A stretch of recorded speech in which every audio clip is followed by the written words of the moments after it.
हमें ज्वाइन करें brigadier retired Masood Ahmad Khan साहब। आप दिफाई तज्जियाकार हैं, उनसे इस हवाले से गुफ्तगू करेंगे। बहुत शुक्रिया आपका ब्रिगेडियर साहब, आपने प्रोग्राम के लिए वक्त दिया।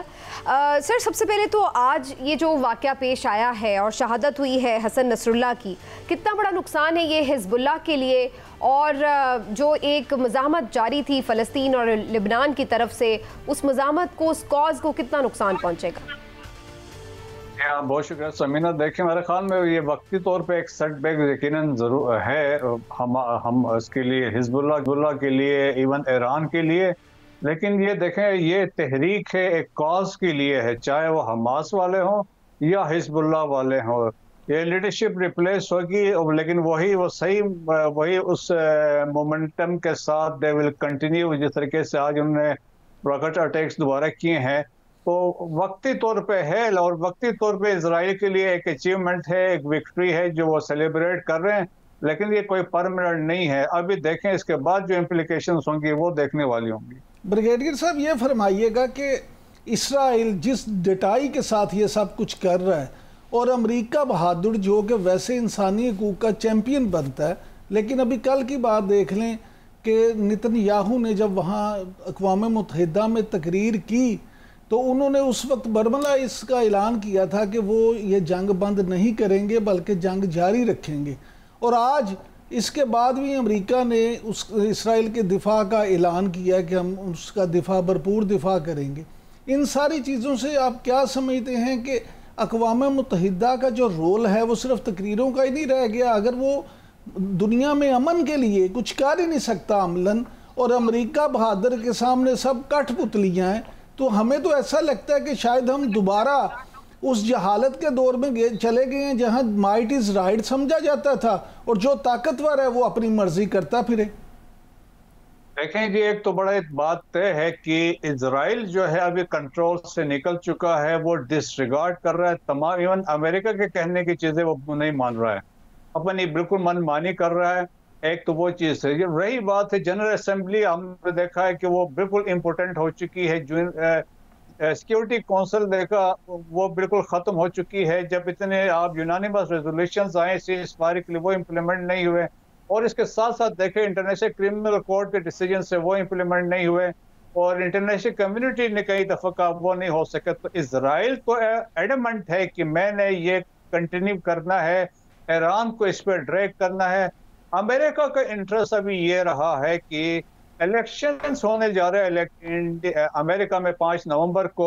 वो तमाम पॉलिटिकल पार्टीज, रिपब्लिकन से डेमोक्रेट्स, वो इस कोशिश में लगे हुए हैं कि वो अपने पब्लिक को ये बताएं कि we are close to Israel, और इसके लिए वो सरतोड़ कोशिश कर रहे हैं।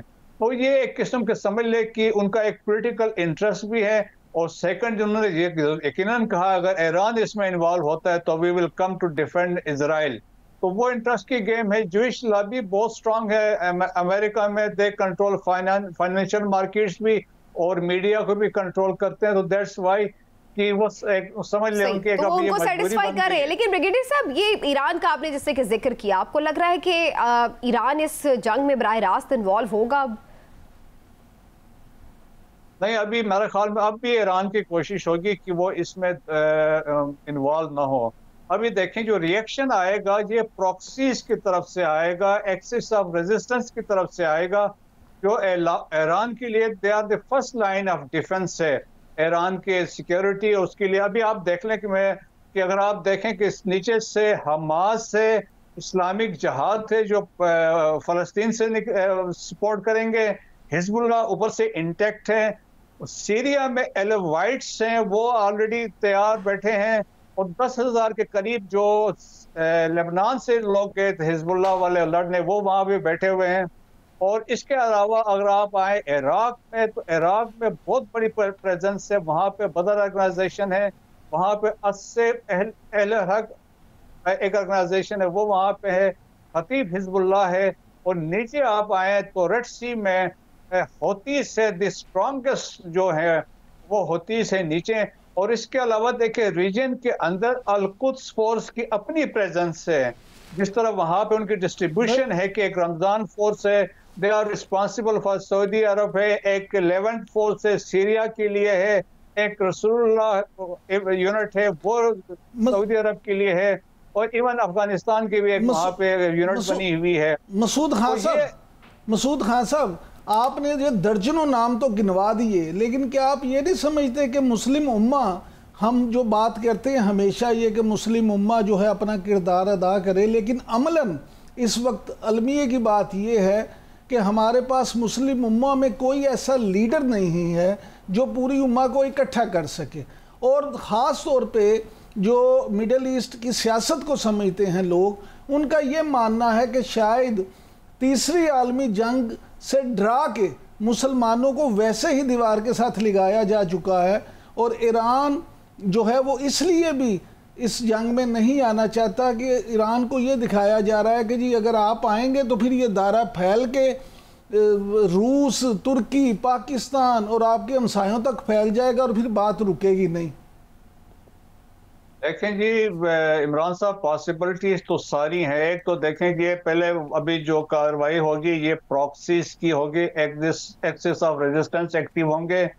अगर ये चीज़ें होती हैं तो एक्सपेंड होके रीजनल होगी, और रीजनल होगी तो फिर इसमें देखें कि न सिर्फ ईरान इसमें शामिल होगा, इसमें सीरिया भी शामिल होगा, इसमें इराक भी शामिल होगा, बाकी तो ममालिक इसमें ऑलरेडी शामिल हैं।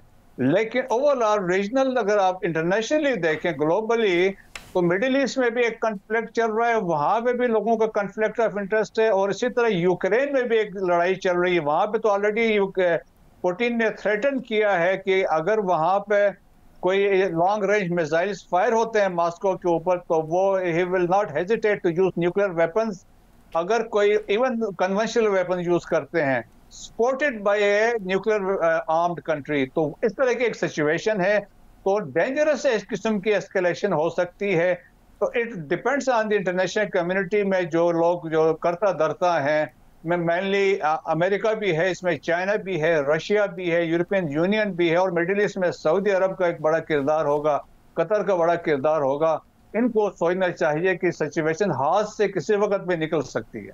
लेकिन आप वैसे देख रहे हैं कि जो ये अरब कंट्रीज हैं ये कोई इस सारी सिचुएशन के लिए प्लान आउट कर रही हैं, क्योंकि पहले हम फ़लस्तीन की हद तक देख रहे थे, फिर लिबनान है, अब यमन भी इसमें कहीं ना कहीं इन्वॉल्व है और कुछ ना कुछ उसके साथ भी मामला, तो ये तो दायरा फैल रहा है। तो इस पर कोई लाहेमल मुश्तरका आपको नजर आ रहा है कि अरब कंट्रीज बनाएंगी? नहीं, वो मुश्किल है। क्यों? देखें कि जब गजा की सीज फायर के लिए बातचीत हुई, इवन अरब लीग के अंदर आपस में कंसेंसस वो डेवलप नहीं कर सके, तो वो इश्यू फिर वो लेके गए OIC पे। इवन OIC में आपने देखा कि कंसेंसस, एक स्टेटमेंट तो जरूर आई लेकिन कंसेंसस नहीं था। तो अब ये गेम बेसिकली एक नेशनल इंटरेस्ट की भी गेम चल रही है, पॉलिटिकल इंटरेस्ट भी लोगों का इसमें है। इवन लेबनान के अंदर डिवीजन है। देखें कि आल्दो हिजबुल्लाह एक मिलिट्री फोर्स भी है और एक पॉलिटिकल फोर्स भी है, उनके ऑलमोस्ट 63 के करीब रिप्रेजेंटेटिव्स असेंबली में बैठते हैं, इनके मिनिस्टर्स वगैरह हैं, तो वो भी है। तो एक गेम है यहाँ पे, लोगों का समझ ले, हर एक के अपना इंटरेस्ट ममालिक देख रहे हैं। तो दैट इज वेरी अनफॉर्चुनेट। उम्मा की वो जो है ना यूनिटी इसमें कोई नहीं है, हर एक अपना इंटरेस्ट देख के आगे चल रहा है। लेकिन ब्रिगेडियर साहब, अगर हम थोड़ा सा जायजा लें मौजूदा सूरत हाल का, तो इसराइल तो लोगों को वो नक्शा दिखाता है कि जी आप देखें एक कॉरिडोर बनेगा जो इंडिया से चलेगा और मिडल ईस्ट से होता हुआ वो यूरोप तक पहुंचेगा। साथ ही उन्होंने टेक्नोलॉजी के इस्तेमाल से जो अपनी दाग बिठाई है कि देखें हम तो कहीं भी बैठे पेजर के ज़रिए, फ़ोन के ज़रिए ये कर सकते हैं। और फिर सबसे बढ़ के ये कि आज जो कल जो रात ये वाक़या हुआ उसमें हसन नसरुल्लाह साहब ज़ेरे ज़मीन अपनी तरफ से तो बहुत एक महफूज बंकर में बैठे थे, लेकिन अगर वहाँ भी हमला हो गया और उनकी शहादत हो गई तो इसराइल ये तो साबित कर रहा है कि वो टेक्नोलॉजी में तो मुस्लिम उम्मा से या मुस्लिम ममालिक से बहुत आगे है बाद में। और अब तो OIC के बारे में ये कहा जाता है कि वो सिर्फ OIC तक रह गई, अमलन उसका कोई किरदार नहीं है। अभी तो देखें कि इमरान साहब, लोग ये भी सवाल उठाते हैं कि हमास ने आखिर ऐसा किया क्यों और किसके कहने पे किए।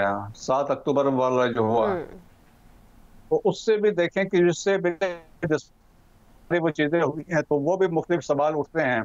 लेकिन मेरा ख्याल में कि जिस तरीके से है, और एक जिस तरह मैंने कहा कि नेशनल इंटरेस्ट की गेम है, लेकिन ये है कि जिसमें अमेरिका एक और बात यह है कि जी इजराइल अकेले अपने बलबूते पे कुछ नहीं कर सकता है। अगर अमेरिका अपने हाथ उठा ले, यूरोपियन यूनियन वाले हाथ उठा ले, अपने स्पोर्ट बंद कर दे, तो ये फिर लड़ नहीं सकते हैं। फिर ऊपर से ये टेक्नोलॉजी से लड़ रहे, जिस तरह आपने कहा तो टेक्नोलॉजी की मदद से प्रिसाइज टारगेट को हिट कर सकते हैं। बंकर बस्टिंग म्यूनिशन यूज की 30 मीटर पेनिट्रेट करने के बाद वो एक्सप्लोड होता है। तो वो चीजें technology, but to hold the ground वो मुमकिन नहीं है, क्योंकि नेक्स्ट जो इनका ऑब्जेक्टिव है वो है ग्राउंड ऑफेंसिव साउथ लेबनान में जाने के लिए। और क्योंकि उसमें ये प्लानिंग है उनकी कि 2006 में जो इनकी जंग हुई थी लेबनान में हिजबुल्लाह के साथ, उसमें एक अंडरस्टैंडिंग यूनाइटेड नेशन ने डेवलप करवाई थी, जिसमें कहा गया था कि हिजबुल्लाह वाला एक लिटानी रिवर है 25 किलोमीटर नॉर्थ ऑफ जो है इसराइल के, ये साउथ लेबनान से 25 किलोमीटर टू द नॉर्थ है, वहां पे एक लिटानी रिवर है, वहां से पीछे वो विड्रॉ करके आए थे। अब इजरायली ये कह रहा है कि मैंने उसको इंश्योर करना है और मैंने वहां तक जाना है और वहां पे एक बफर क्रिएट करना है। तो इसका मतलब है वो 25 किलोमीटर इधर से अंदर जाएगा। तो इट मीन्स कि आप देखें, जो बात चलती है ना कहीं ग्रेटर इजरायली की, अगर 25 किलोमीटर ये इलाका लेता है, गजा तो ऑलरेडी उसने रिड्यूस टू रबल किया हुआ है और लोगों को पुश कर रहा है कोशिश में कि वो सिनाई में भेजें। गोलान हाइट्स ऑलरेडी इनके पास है। तो एक इस तरह की भी एक डेवलपमेंट हो रही है, लेकिन ग्राउंड में ये है कि हिजबुल्लाह वाले इनको ना कुछ चने चबवाएंगे, क्योंकि टेरेन उनका राइट।